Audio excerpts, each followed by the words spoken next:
parte na po ng gusto kong gawin sapagkat hindi na ako masaya dun sa House of Representatives.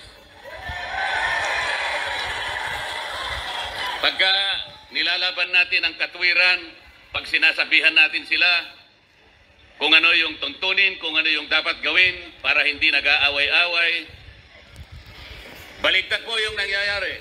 Pag ako na nagsasalita, guguluhin nila ako, pagtutulong-tulungan nila ako, pati nga po yung hopya na kinakain ko, kukunin pa nila. Pati hopya nga kinuha eh. Sino kayang kumuha yun? Nung isang araw po, nagsalita ako sa grupo ng mga hilot, yung mga kumadrona. Mga ganito rin karami po, mas marami pa dito. Sabi ko sa kanila, magsusumbong din po ako sa inyo. Kasi, napagalaman ko pagka ang isang bata ay napanganak dito sa mundo at ang nagpaluwal ay kumadrona o yung hilot. Mas matalino. Yung bata na yun, matalino pala. Oh, see? Alam nyo kung bakit? Katulad mo. Tingnan po ninyo yung mga kasama ko sa Quadcom. Oh, yan. Doktor yan. Napanganak sila sa ospital. Hmm. Eh ako napanganak ako, hilot po. Dahil mahirap lang ang buhay ko. Oh, see? Tama. Hilot lang pala si Congressman Napanganak Matalita. sa ospital, tingnan nyo, pumurol ang mga ulog. Oh. Sabi nila, magkaisa tayo. Gumawa sila ng manifesto. Kailangan kanya magkaisa tayo sa katapatan at paninindigan para alagaan natin ang ating bansa. Paanong pagkakaisa yon? Paanong magkakaisa ang isang bansa kapag ini-impeach mo ang Vice President? Tama. Hypocrisy. Nagpapanggap. Nagbabalat kayo. Ano po yung nagpapanggap sa Bisaya para ma-emphasize? Pretending. Nagpakunwari. Nagpakaroon ingnon. Nagpakaroon ingnon. Translator ko. Sabi ko, pagtulungan natin, napakaraming problema ng bansa natin. Ang kuryente, napakataas ang kuryente sa bansang ito. Correct. 10 bills, power bills ang ipinail ko.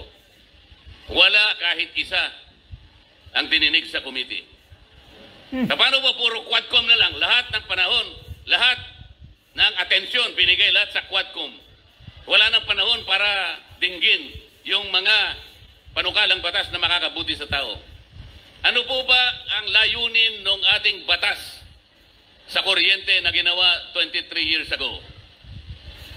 What is the objective of that law that was enacted in 2001 or 23 years ago?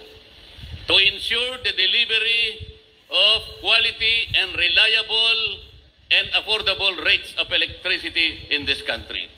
Tama. So pag sinabi mong secure and reliable, walang brownout. Pag sinabi mong affordable, Mura. abot kaya. Barato. Abot kaya. Sa Bisaya, barato. Na yes. O yan, nakita nyo naman. Baratong abot Hindi mo alam langit Senator ang mahal. Philip Salvador. Sobrang mahal ng electric Yun ngayon. ang pangunahing layunin. Pero hanggang ngayon, after 23 years, abot kaya ang kuryente, abot langit. Yeah, abot langit ang Tinanggal nila presyo. ako sa Committee on Energy. Sobrang mahal. Pag sinasabi ko, walang hustisya ang ginagawa natin, you are not following the rule of law. Tinanggal nila ako sa Justice Committee. Kasi i-impeach nila yung Vice President. Para hindi na ako siguro makasali, tinanggal nila ako sa Justice Committee. Ang sabi ko sa kanila, yun ang akala nyo. Subok-subukan ninyo na i-impeach ang Vice President.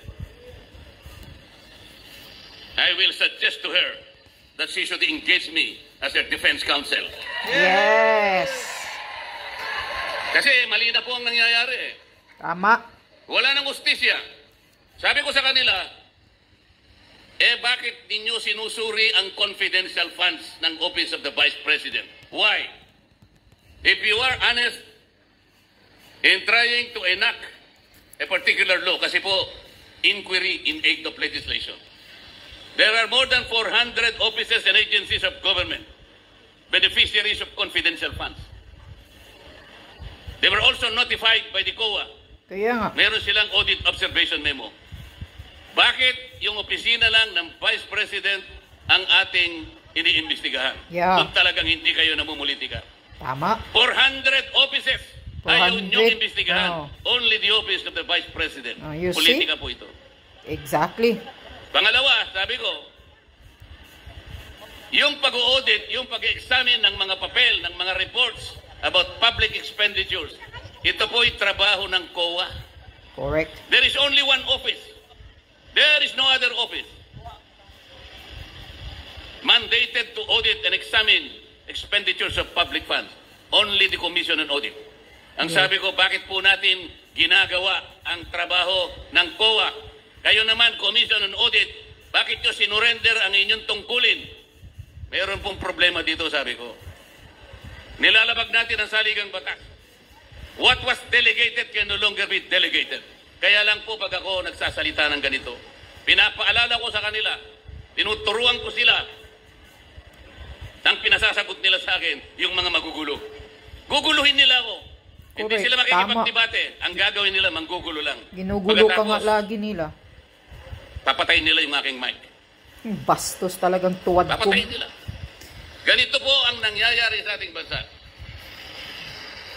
Sa ngayon po, nakakaawa ang kalagayan ng ating bansa. Napakamahal po ng kuryente, napakamahal ng presyo ng bilihin, napakamahal pa rin ng tubig. Ganyan po. Walang tumitingin dyan. Ang gusto lamang nilang gawin, mag-hearing ng mag-hearing sa Quadcom. Ang Quadcom, wala silang ibang subject matter, kundi i-prosecute ang dating Pangulo ng Republika ng Pilipinas. Nakakahiya po ang kanilang ginagawa. Kaya sabi ng mga kasama ko, total magulo na kayo dyan, lumipat ka na lang sa Senado. Pumunta ka sa Barangay Taloma proper. Magpatulong kayong dalawa ni Philip Salvador.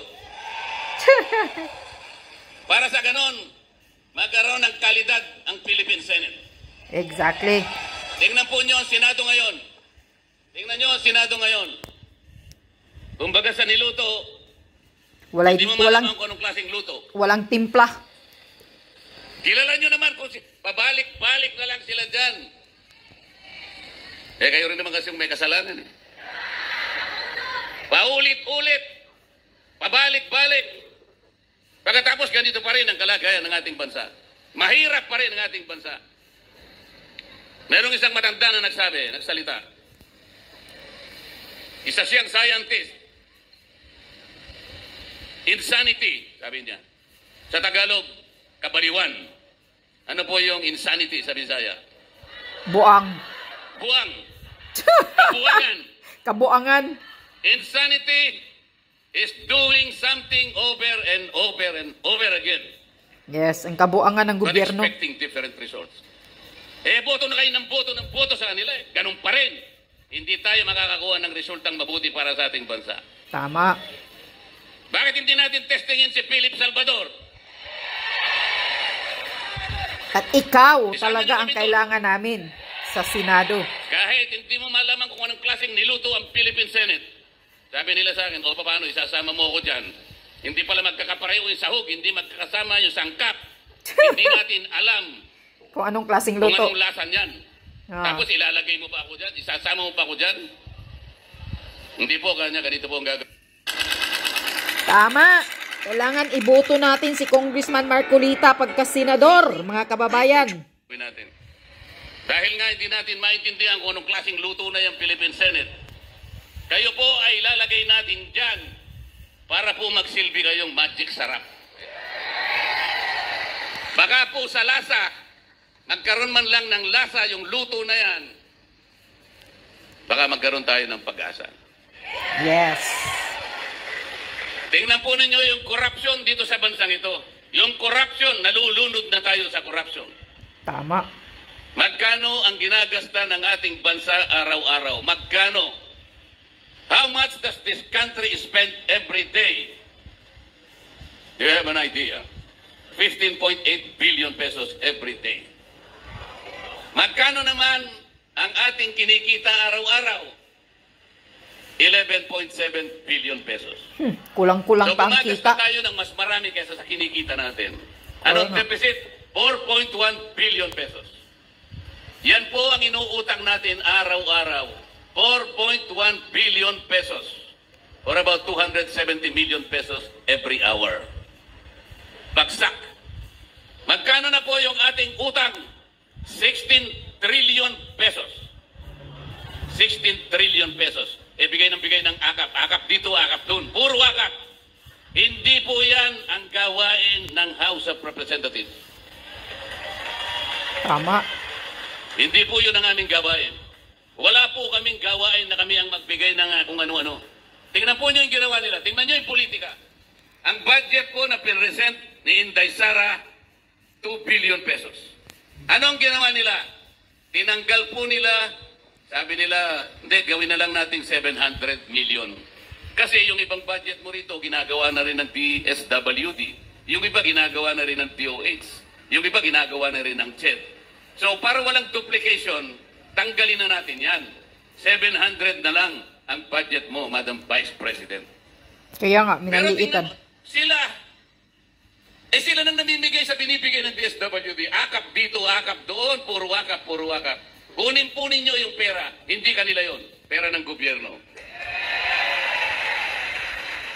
Walang mangyayari po pagka ganito ang gagawin natin. Tama. Pag nagbigay ka lang puro ayuda, puro subsidy, hindi po lalakas ang ating ekonomiya.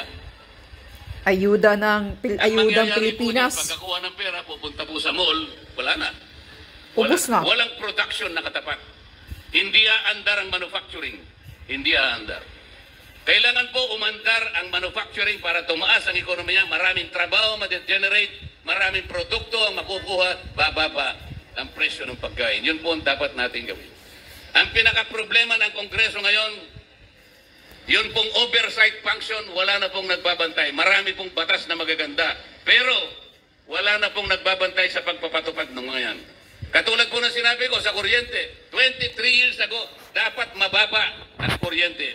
After 23 years, mataas pa rin ang kuryente. Tingnan po niyo yung mga barangay. Ilan ang barangay sa buong Pilipinas? Ilang bilang po? 42,000 barangays in this country.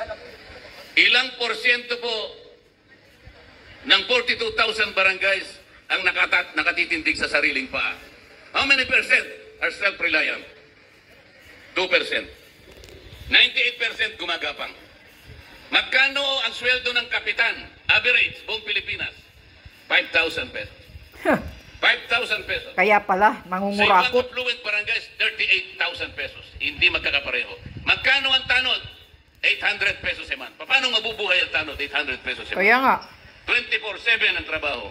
grabe pa ang trabaho. Ito ang problema. Meron akong panukalang batas, ayusin sana natin ito.